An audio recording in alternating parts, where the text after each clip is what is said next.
This podcast is a member of the Place to Be Nation family. Visit us at placetobenation.com, the only place to be in your pop culture world. DC4U. You know, Todd, it don't need money, don't take fame. You don't need no credit card to ride this train. It's strong and it's sudden and it's cruel sometimes, but it might just save your life. That's the power of comics, and that's what we're going to talk about today, as we always do right here on DC4U. It's Flash Month, and Todd, I feel like we've got a really great one for everybody at home. Well, I do too. Also, Joan Garrick asked Barry Allen if his name was Calvin. Oh, that and many other really great jokes on your way here on this episode, because we're getting ahead of ourselves, though. That's typical Barry Allen fashion, though. And, you know, last week we had a really big Wally West love fest, talking with our good friends Greg and Ben, all about like our favorite Flash stories and whatnot.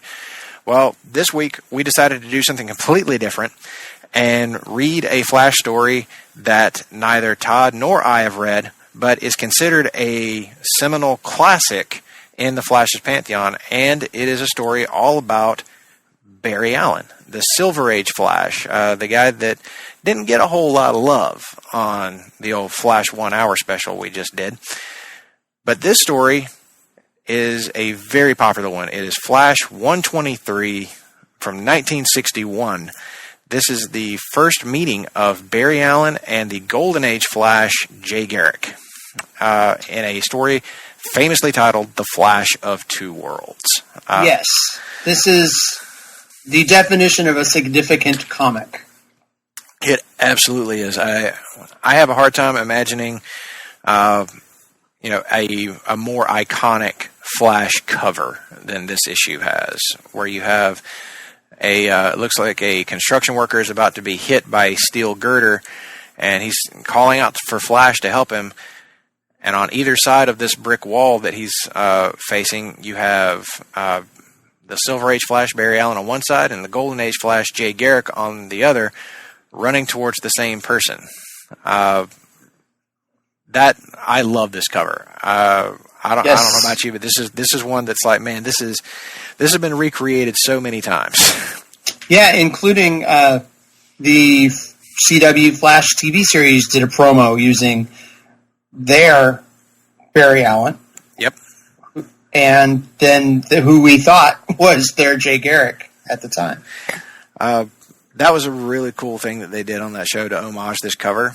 But, you know, having never read this story, I don't think I had much of an appreciation for why it was so significant. I knew it was the first time that Barry Allen and Jay Garrick had actually met, but, you know, it's one of those older comics. It's a Silver Age comic, so I'm typically not going to gravitate towards that. But thanks to the wonderful DC Universe app, we were both able to read it, and this story is actually pretty tremendous. I really loved this book. What did you think of it?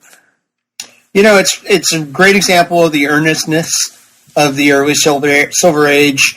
Barry is true to form, you know, always running late, thinking scientifically.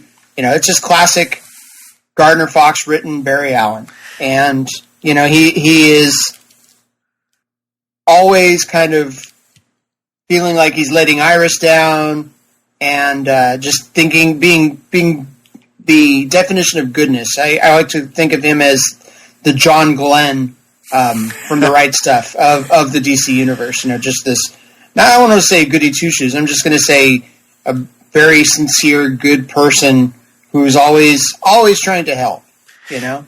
Yeah, and that's pretty accurate right from the jump. Like from the first time we see Barry, he is running late. He's trying to meet up with Iris for what he thinks, I guess, is a date.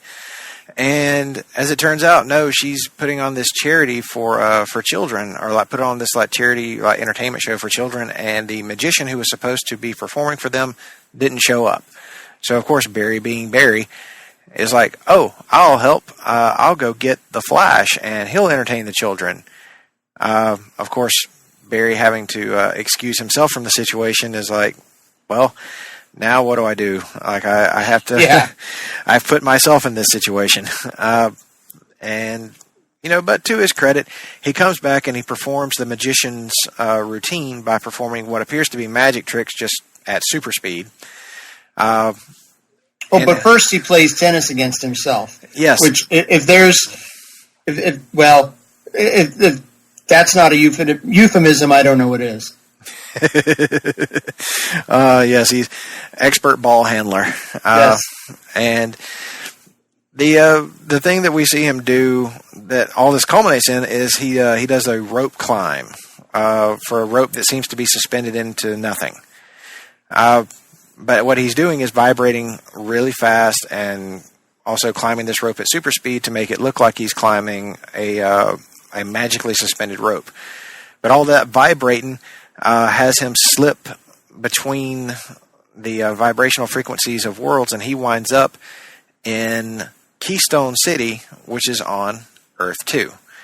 Right. Not a real place on Earth, on the Earth that Barry is from. It's not. It's a fictitious place, in fact. Yep. It's a place that exists only in the comic books that Barry read as a kid.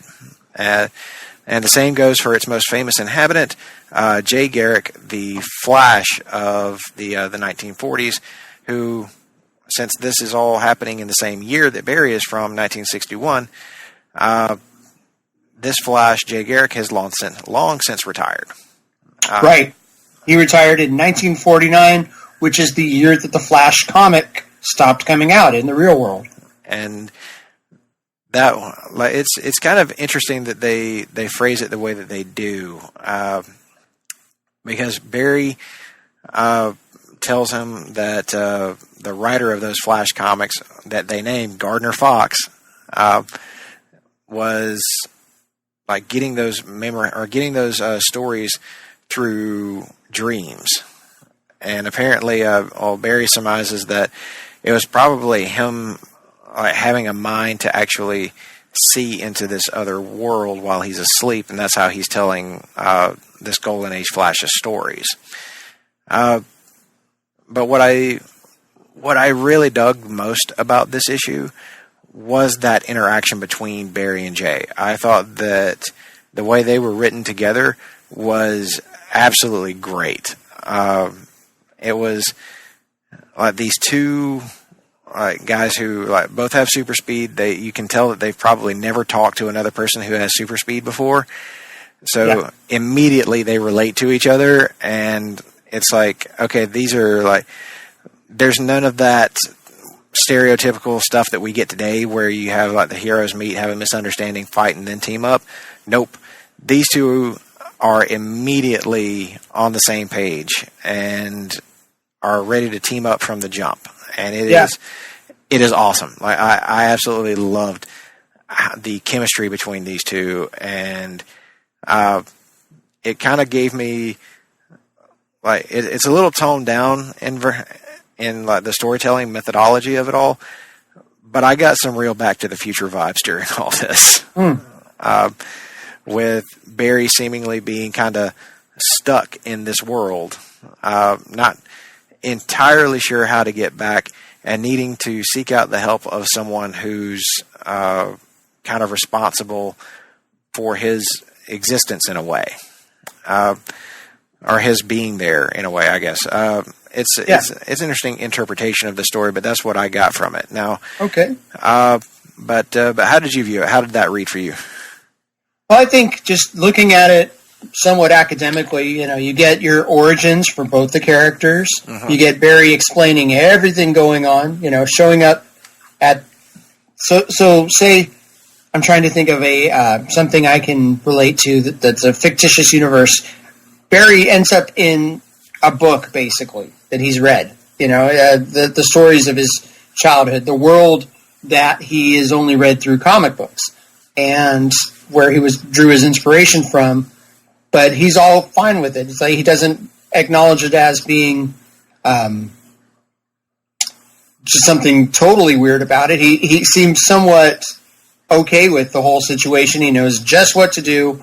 He shows up on Jay Garrick's door explains who he is, how he came to be, how he was inspired by Jay, and it's all good. You know, they Jay and Joan take him in and take him seriously, team up, and the Flash of Earth 2 comes out of retirement, and you have this rapport that we've seen so well on the CW version of the Flash and Jay Garrick Flash that you see that it's legit. You see that it's a real connection they've had as a mentor-student relationship over the years, and it starts here.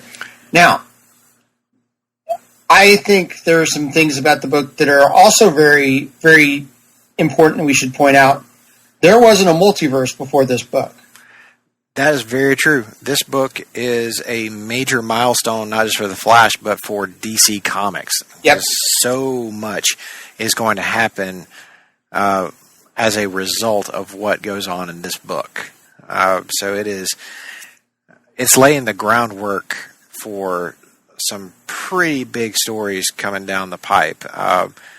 And mostly in Justice League, I would say. Yeah, this actually becomes a feature in Justice League of America as part of their annuals from here on out, where you have Golden Age characters teaming up with their Silver Age counterparts. So this is such a popular gimmick, thanks to Flash 123, that DC goes back to that well a lot of times. But Justice League of America number 21, I believe, that's the Crisis on Earth 1 issue, came out in August of 1963. That's really where it kicks off in Justice League as part of like an annual thing that they do. Like once a year, we're going to do a big team up. So Crisis on Earth 1 is the big one that really kicks off this idea of crisis. And then, of course, that all culminates in 1985 with Crisis on Infinite Earths. Right. Because the higher-ups at DC and Marv Wolfman, and I'm just saying, and we did a whole show on Crisis on Infinite Earths back on the previous incarnation of the show. But was this really so much for people to understand that there were two Flashes and two Superman and so on and so forth? But apparently they wanted a fresh, clean slate. But it works in the case of the Flash because you can have Jay Garrick be the World War II era Flash, and then you can have Barry Allen be the modern era Flash. Of course, Barry Allen then died in Crisis, but you know what I'm saying. Sure. So some of these stories would work okay if they consolidated the Earths. Yeah, the problem, I think, is where you have two Clark Kents and two Bruce Waynes, etc. Yeah, the part where you have like two characters who existed both in the Golden Era or the Golden Age and in the Silver Age, that could be a problem. But I agree with what you're saying. I think that it really works best in my mind, or at least my favorite take on the DCU, is where we had the JSA as the superheroes of the World War II era. Mm-hmm. They were the first. They were the originals, and they aged. They passed away, or they just aged out of being superheroes, and they passed that torch on to another generation. That's where you get like Superman, Batman, Wonder Woman, an updated version of Green Lantern, and so forth. Right, but I think DC, higher-ups at DC, wanted the established chronology of Superman being the first hero, but that didn't work if you're going to have the World War II generation of heroes coming before him, and that's just the way it is. But the way we know it, Superman was the first superhero. He was kind of the precursor to all the other caped heroes that came to follow, and then Crisis kind of wiped that out, because how can you have a World War II era heroes and then have a contemporary Superman? But we're getting off track. But like I said, this is a very important issue that ultimately raised these concerns. And it's true. And there's a few other things that this issue did as well. It introduced us to a few major player villains for the Flash. Characters who had been villains for Jay Garrick, but who were now poised to become villains for Barry Allen. Those characters would be the Thinker, the Fiddler, and of course the Shade. Yes, the Shade, who we may know, more contemporary readers may know him as a Starman supporting character, but he got his start as a Golden Age Flash villain. Yes, and that's the thing about these good stories. These heroes are only as good as the villains that they're going to be put up against. And while this is very Silver Age-ish, it's the 60s. Everything is built around a robbery, so just go ahead and prepare yourself for that. But honestly, I really liked some of the schemes that these characters cooked up and how well it was written to show that they are capable of challenging a speedster who is at the top of his game, because each of their abilities puts them in a unique position to challenge either Barry or Jay. So I like them individually, and I like them as a team of villains. I thought this was a really unique thing. I had never seen this particular group of villains working together, so it all kind of worked for me. I was pulled into their side of the story. So, what do you think of it? Yeah, I appreciated seeing character. I had no idea that they were going to be the villains for this issue. When we hear about the Flash of Two Worlds, we don't necessarily think of, well, why did they team up? Or, we think about them trying to get Barry back. And honestly, I forgot that Barry traveled to Earth 2. I was wondering if Jay had traveled to Earth 1 because I hadn't read it before. I had no idea how it was going to play out. But seeing the villains, it makes me wonder, well, how do we update the Thinker for a modern take? And we saw that in the DC4U series as well. We've got the Fiddler. We've seen the Fiddler kind of be contemporized as well. The Shade, not yet, but we saw it in the pages of James Robinson's Starman. That's a good enough reason for me to really pay attention to, this is where he comes from. This is the persona he used to have. He used to be just kind of I won't say a run-of-the-mill jewel thief, but they all seem to be, like you said, into robbery. But I did like that they got temporary one-ups on the heroes, you wouldn't necessarily think so, just thinking you've got two super speedsters, they're going to just, destroy this situation. They're going to get these villains before they even start. But I liked seeing the Thinker convince the Flash that he couldn't run, and then the Shade kind of dispatched the Silver Age Flash, and the Fiddler musically hypnotized them into dancing, which was kind of funny. There were some good comedy bits in this that I did not expect, and some stuff that was just, it was really off the wall, but I was laughing too hard to hate it. Specifically, one point, the Thinker appears to have hypnotized a pair of dogs, guard dogs, yes, into distracting the Flash distracting Jay Garrick by talking to him. In fact, I'm looking at the panel right now. Jay Garrick is running up on this house where he knows the Thinker is at, but these two dogs stop him and say, "Flash, wait, the Thinker is inside the house stealing the Neptune cup." And Jay is like, "Huh? Am I hearing things? Those dogs talking, especially about the Thinker?" And I was like, well, it's just tells you how advanced the Thinker's helmet was. It was able to get dogs to talk and to fool the Flash into doing what he's not supposed to do. It's some of the bonkers fun that you will find in Silver Age DC comics. Silver Age comics in general, but DC really went for it sometimes, and this was one of those cases where I'm like, that's not going to age well. But at the time, that was the kind of silliness that people expected to see in their comics. So I was here for it, but to call out the thing that you're talking about, when Jay actually gets inside the house and confronts the Thinker, it's like he runs up on him and puts his hand on him, only to have the Thinker suddenly appear on the other side of the room. And Jay is running all over the place, just exhausting himself trying to get to this guy. But as it turns out, the Thinker is just getting in his head and making him think that he's not actually catching him, or that the Thinker is moving really, really fast.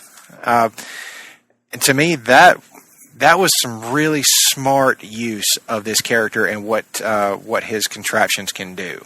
So yeah, good writing. yeah, I was like, Gardner Fox was really on his game here. But one thing I think we should absolutely talk about is that Carmine Infantino artwork. Mm-hmm. He's flexing some real muscle in this issue. Because this art, to me, feels just about timeless. Yeah, super clean. Love his speed effects. He's the signature artist for the Silver Age Flash. And, he turned that into a career in editorial at DC, and he was drawing the Flash well into the mid-1980s, which is crazy to think that, he drew the character for almost 25 years. He's kind of like what Kurt Swan was to Superman. And this art, especially the cover, just look at the cover, is a timeless design. That's also Infantino with Murphy Anderson doing the inks, I'm mostly sure. The art in the interior has a different inker, I'm pretty sure as well. But I don't know. I haven't seen the credits, but it's definitely Infantino doing some great penciling, and I love the way that he depicts the speed and the ring and everything about the Flash. Yeah, just everything that they brought to the table here, you can see just from reading it what makes it such a classic issue, and one that I say holds up. It holds up very well even to today. Some of the dialogue, of course, comes off as a little hokey, but one of the things I really appreciate about this issue is that in Gardner Fox's writing, when he's dialoguing characters, no two characters feel exactly the same. Yeah. I can tell one voice from the other. Each has its own distinct personality, and to me, that's a huge part of being successful in writing comics. You have to have unique voices for each of your characters. And Fox really nails it with, I think, especially with our two leads, but also with the villains as well. Each of them has their own unique perspective and their own approach to dealing with the speedsters, and even in their approach of how they talk to them or don't talk to them in a way. Like, it's everybody feels unique and everybody gets a moment to shine, which is something that can be difficult in a single issue story, because this one, like most Silver Age comics, is a done in one issue. It just happens to lay a lot of groundwork for what's going to come later. Separated into 3 chapters, like we have talked about some of the early Fantastic Fours of this time that were being put out by Marvel. I think that's kind of the standard. And Golden Age comics, going back, they were always chapters. So I don't know when DC kind of moves away from chapters comics, but this is a great representation of a classic Silver Age issue, but more importantly, it gave other writers great ideas and expanded the DCU. That is absolutely the best thing that this issue did. Is like it really broke open that idea of what can we do with some of those Golden Age characters that we just haven't used in a long time. Like, we've been so focused on the Silver Age that we kind of forgot that we had this bigger pantheon of characters who were just being unused. So the idea of a multiverse, that opened the floodgates for DC to really just take off running, if you will, with some brand new ideas. All these writers came in, just it kind of revolutionized everything. So if you're reading up on the major issues of DC Comics, I think if there's a top 10 single issues that you have to read in order to really get a feel for DC, I think Flash 123 has to be. I think it's a top 5 issue. Right on. Yeah, so I would think definitely that's got to be maybe chronologically the earliest one you need to read. Sure. I'm trying to think. There are other historically significant issues, Detective 27 and Golden Age Action 1, Batman #1 where he gets Robin and the Joker. Yeah. But if you're a modern reader, this one holds up better than those Golden Age origin issues go. Showcase #4 with the Flash is thought to be the first Silver Age comic, the start of the Silver Age in 56. Yeah. And then Justice League in Brave and the Bold. But this one, the repercussions of this one are more important, I think, and it works better as a story. It's got more nostalgic joy, I would say, than some of the other important DC issues. That is a really great way to say it. It's nostalgic joy in the best possible way. It's not like, how nostalgia can be toxic sometimes, and like we just want to see the same stuff over and over and over again. This just works as like history, just to say this is how things started, or how the moment that I think the modern era of comics that we know that we kind of came up in, this is its inception moment. It's going to come about. It's going to come into existence because of the things that happen here. And another thing that I really appreciate about it is that that image on that cool image that we got on the cover is an actual panel within the issue. So you get to you actually get to see it happen. That's the thing. Like, so many comics have these great covers, and you're like, man, I hope I see that scene on the inside of the book. And you open it up, and it's not there. That can be kind of frustrating. This issue doesn't do that to you. It gives that panel that's on the cover. That's an actual panel in the book. You will not be disappointed if you crack it open looking for that. You are going to find it. That's a good thing. I guess Action Comics #1 did that too, I believe. Yes, it does. And that is the point that you made about Action and Action 1, Detective 27. Those are like seminal books, true, but they feel more like history lessons rather than pieces of entertainment today.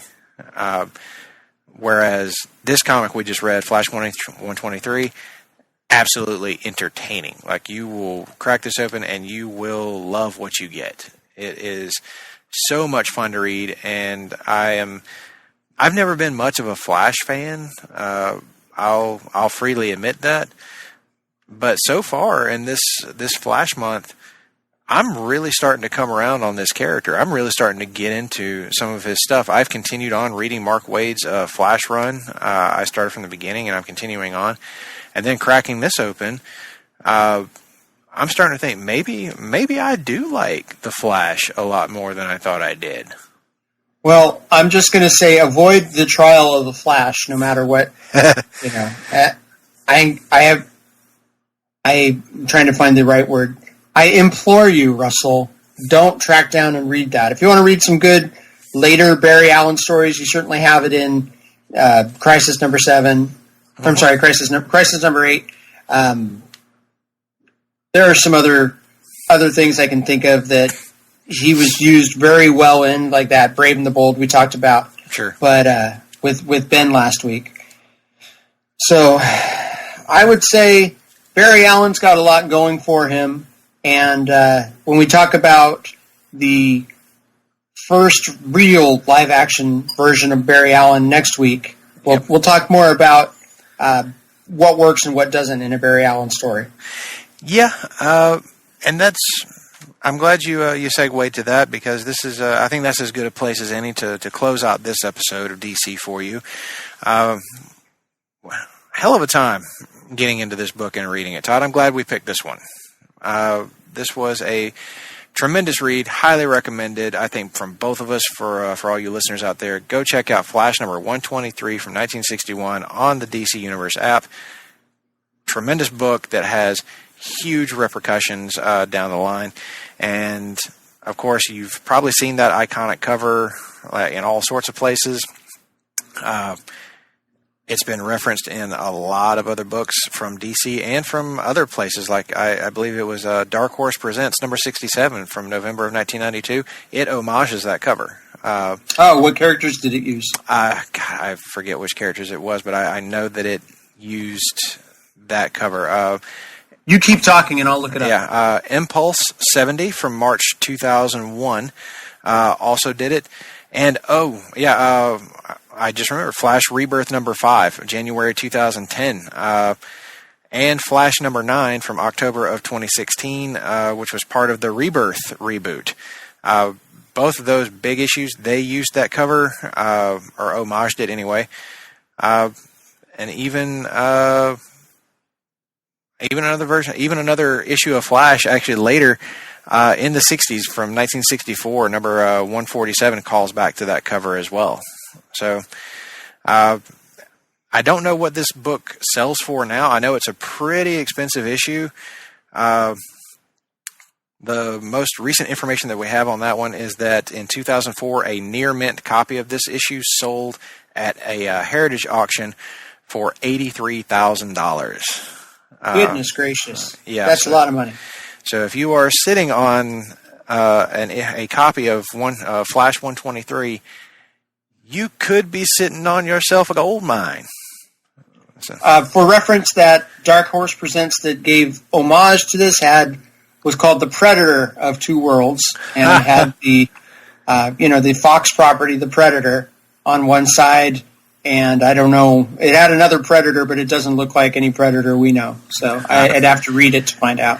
Yeah, 90s Dark Horse, especially early 90s Dark Horse, is, it's a hit and miss game out there. Yeah, but a lot of licensed stuff, Terminator comics, things like that. Yeah. No, not Terminator. They were a different company. But I hear what you're saying. I did like what they did with Star Wars back in the day when they had the license. Oh, true. Yeah, some of the Star Wars books were real good. But I would actually say that I think modern Dark Horse is way better than the 90s Dark Horse. I think they got a lot more going for them these days. Especially with a certain former Vertigo exec working for them. Yes. Yes. But there's some good stuff coming. I'm actually reading their Neil Gaiman's American Gods that's being published under Dark Horse right now. And they got a crossover with DC going at the moment with Jeff Hammer. Yeah, Jeff Lemire's Black Hammer. So folks I need to jump on that one. It looks good.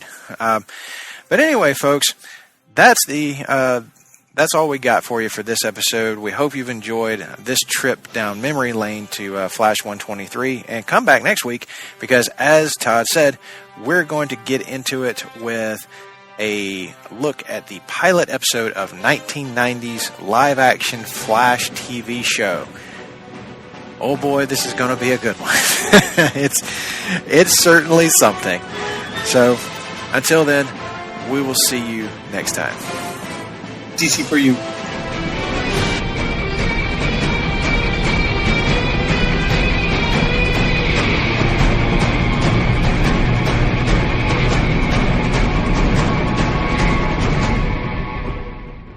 DC4U. Promotional consideration paid for by the following. Place to Be Nations, JT Rosero and Chad Campbell here. We want to let you know that we have over 24 podcasts available on iTunes, Stitcher, Google Play, and PlaceToBeNation.com. We now offer them to you on 2 great feeds. On the Place to Be Nation Wrestling feed, we dive into topics running the gamut from today's WWE to the glory days of yesteryear and the ins and outs of the territory days. In addition to our full-length shows, we also deliver to you special pod blasts on topics old and new. The Place to Be Nation Pop feed is a veritable treasure trove of great content. Offer tremendous shows covering the land of movies, television, life, comics, and sports, brought to you by the most knowledgeable and insightful folks in the podcast world. You can find all these great shows, plus archives of our past podcasts from over the past 8 years as well by subscribing to both feeds on iTunes. And while you're there, be sure to rate and leave feedback as well. All of these shows, plus others, available on PlaceToBeNation.com, where we cover pro wrestling, sports, movies, comics, plus in-depth search projects, and much more. Be sure to support our site by using www.PlaceToBeNation.com/Amazon when doing your online shopping. And we want to thank our friends at Boneheads, Wing Bar, ProWrestlingOnly.com, and TheHistoryOfWrestling.com as well. Be sure to follow us on Facebook, Twitter, Instagram, and Tumblr. PlaceToBeNation.com, the only place to be in your pop culture world.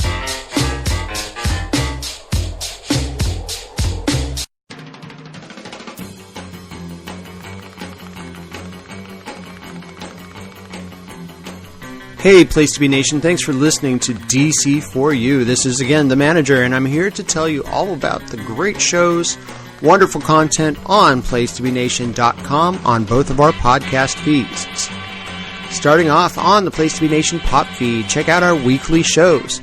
The Hard Traveling Fanboys welcomed Jason Ayers, the WWE SmackDown ref, for a new series called Secret Origins. Jason delved into the similarities between comic books and wrestling, explains the stories, characters that made him a lifelong comics fan, Dark Phoenix for one.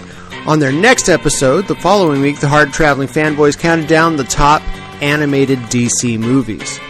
Flash fact, this show, DC4U, last week we had Ben Morse and Greg Phillips talking about The Flash. We talked about the Scarlet Speedster's best stories, writers, and artists, as well as his multiple appearances in TV and movies. We have a brand new weekly show here on the Pop Feed. Siblings Kevin and Mary host the Brother/Sister Rewatch podcast. I probably shouldn't use slash. Brother-Sister Rewatch podcast. On episode 15, they bring you The Office Season 3, episodes 1 and 2, including the debut of Karen Filippelli. I like saying that word. We've got tons of amazing content filling up the feed every month. Check it out. Jennifer Smith invited Nate Milton to watch Get Out from Jordan Peele on the 13th episode of Freak Out Driving, yeah!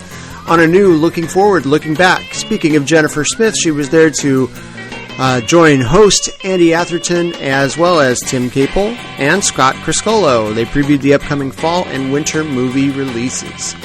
On this episode of Marvel Age, most recent one, the favorites known as the Sarcastic Four, that's Russell and me, as well as Tim Capel and Nick Duke.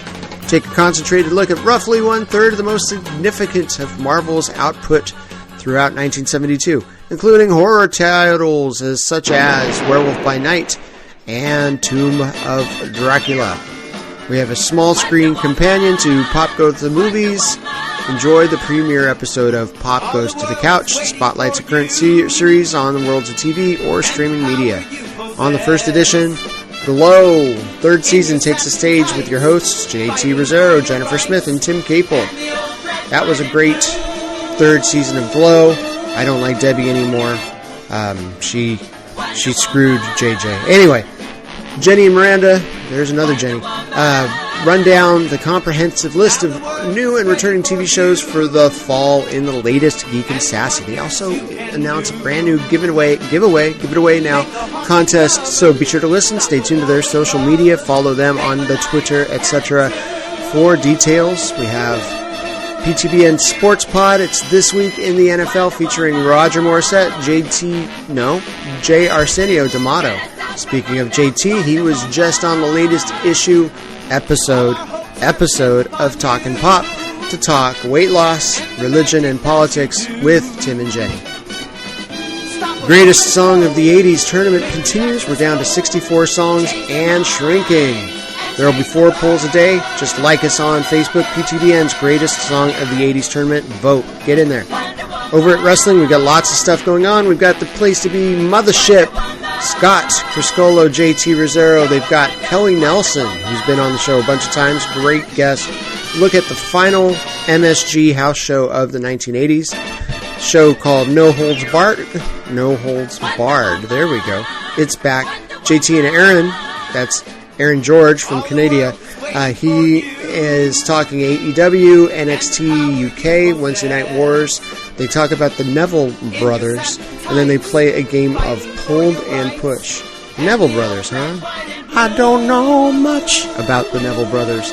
Peter Winston, and Steve Bennett wrap up their series breaking their favorite all-time sports seasons. This is a wrestling thing. On the Adams Division. On episode 22 of Row 1, Seat 1, Ben Zaney is joined by Cabana Man Dan. I love that name. To talk about his experience over a decade in the wrestling business, plus more. There's a brand new episode of Talkin' WCW. Greg Phillips, Jennifer Smith, Tim Capel are back taking a deep dive on ravishing Rick Rude. Holy cow, what a cult of personality he was. Great WCW and WWF heel, and hated his guts back in the day, but really wished I had abs like that. Every Wednesday on PlaceToBeNation.com, we've got Glenn's weekly walk around the web, great links and interesting stories to check out. We also have Campus Hot Takes. I can read. I really can, I assure you. Campus Hot Takes. Looking back at the previous week and looking ahead to the biggest matchups. College football, go Georgia Bulldogs. I think I'm rooting for them. Voting? Yes, I'm voting for my favorite college football team, the Georgia Bulldogs. I would root for Alabama, but they win every time, it feels like. All right, every Tuesday that comes out, we've got Pro Boards. That's the place where you can vote for our GWWE favorite wrestling match of TV and pay-per-view. That's at www.bigelow34.proboards.com for information on joining our GWWE, PPV, and TV Match Ever project. Get in on the conversation today. Start researching your list. All right, thanks for checking out our show. We will see you next time. Weber out.